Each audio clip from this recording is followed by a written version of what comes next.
I'm going to talk you through the adjustable Srixon adapter.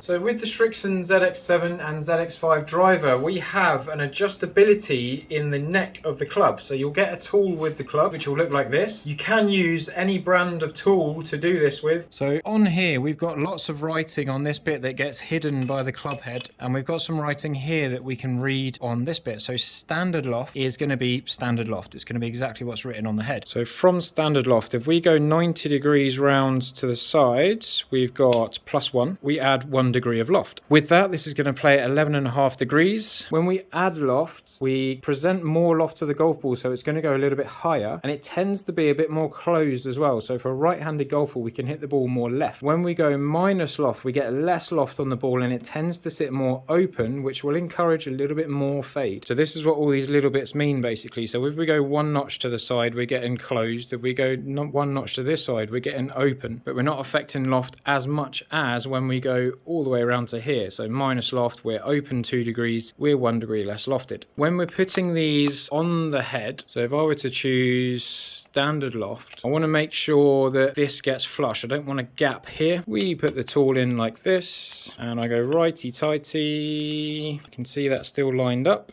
and then we want a nice click.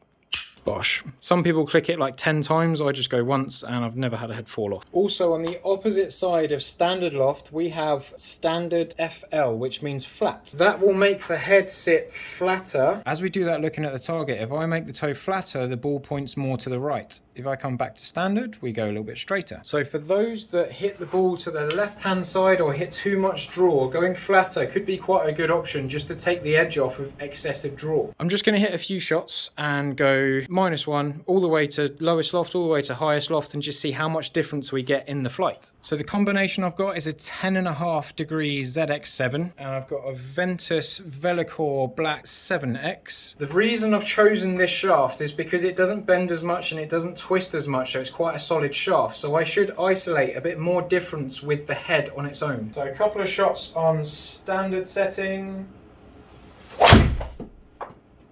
There's my natural draw. Again, this is more loft than I'm used to, so I am finding the ball flight's a little bit higher. I am in the process of fine-tuning these drivers just to get my best combination. A little bit low left. That's 100% me just turning it over a bit more. With the ZX7 on 10.5 loft, I would rather maybe see more open face to help my shape there. So if I go to the -1 setting, in the past I have chosen more lofted heads and gone down in loft to get that open face benefit without being stood there with a 6 degree driver. So 10.5 loft on -1, so I've got 9.5 degrees here. Call that ball B. It does sit very differently. It looks different behind the ball. And I have skied it. That's not going to help the test. Just up the left hand side, let's get some club face on one. So I'm hitting my draw, it's not curving as much. It's launched a little bit lower. I've got more ball speed because I've got more club face pushing the ball. When I've got more loft on it, it might glance off a little bit. Everyone's got a different window of efficiency, but for me that was quite nice at 315. 162 ball speed on that last one as well. Nice. Less curve, more of a controlled draw. 280 carry, 157 ball speed, 298. Similar sort of shot, much less curve, much more neutral flight. 160 ball speed, 283 carry, 2,300 spin, 4301. Right, I'm going to ignore that sky shot. So standard loft against lower loft, I've got lower launch, I've got similar spin, side angle fairly similar, just a touch more open. Carry's gone up to 283, total distance has gone up to 305 on average. Lovely jubbly. Let's go higher loft and see how we go. Oh, another thing to note is we've got the direction here with standard loft, and then I've gone lower loft and we've gone further up and more to the right, which would very much be linked to that face being a little bit more open. So because with 10.5 degrees degrees, that's probably too much loft for me. The ball's going too high. When I go lower, I get more efficient flight and it goes further. If you haven't got enough loft on the ball and the ball's going too low, you might need to add loft to get the ball up into that window of opportunity. So if I adjust this to +1 just to see what changes in the data for me, it could be that other people need that extra loft to get the ball more airborne and get the ball staying in the air for longer. Everyone's in a different window of efficiency. +1. It definitely, I can see more of the club face. And it's definitely gone higher. That's gone straight up in the air. The carry's not bad actually. 284, 2,500 carry, 2,500 spin even. 297. Launch angle was 16. 15.9.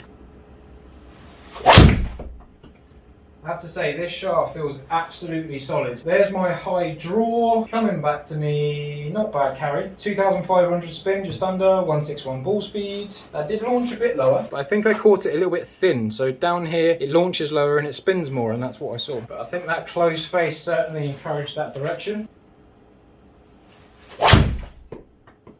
There we go, high draw. That has got up into the clouds. 280 carry, 2,200 spin, 16 degree of launch, 296. Looking at this, I've got the lower loft in the middle, standard at the top, and more loft at the bottom. I've got more launch. I've got 16 degrees of launch there, 15.9. I've got more spin. So that extra loft, extra launch, extra spin, holding the ball higher a little bit. So this spin is too much. However, if you don't spin the ball enough, that's a good thing to do just to keep the ball in the air. I've got a bit more carry than the standard loft, and that's only because it's gone faster. The spin's not climbed into a window of inefficiency. That's not too bad. I'd accept it, but I do want that lower. And the quickest way for me to do that is to go lower lofted. So the final setting that I want to hit is the flat setting. So it's standard loft. So we've got the same loft presented to the ball, but it sits just flatter like I mentioned before. So instead of being here, the toe is just slightly further down. Let's have a look at what that does to my direction. It definitely looks different behind the ball. I can see that it's more down here. If you hit the ball left, it's a pretty good thing to try out.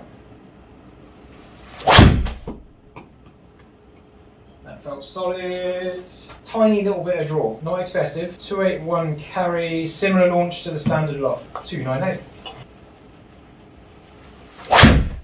Oh, hit it off the top again. The beauty of trying these things out though is that you can change this, have a go, change it to a different one, have a go. You can adjust it as you go along. Once you find a setting that you like, stick to it. And yes, I was trying to distract you from the fact I hit a terrible shot. Now you might have a facility nearby you where you can test these things and try them out and see what works better for you. I sometimes tinker with these things when I'm giving lessons just to make sure I'm getting everything out of the driver for the player, and I do encourage them to see the data, see what works better, encourage your good shots, discourage your bad shots, and leave it there.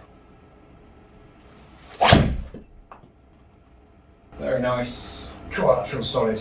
290 carry, 2,300 spin. So when I bring the loft down, I do bring the spin down and the launch down. So the spin is the main thing I want to bring down in terms of me maximizing this driver. I'm a big fan of this shaft. So you can get this with the Srixon ZX7 Mark II, but you have to pay extra money. But I think it's worth every penny, every penny.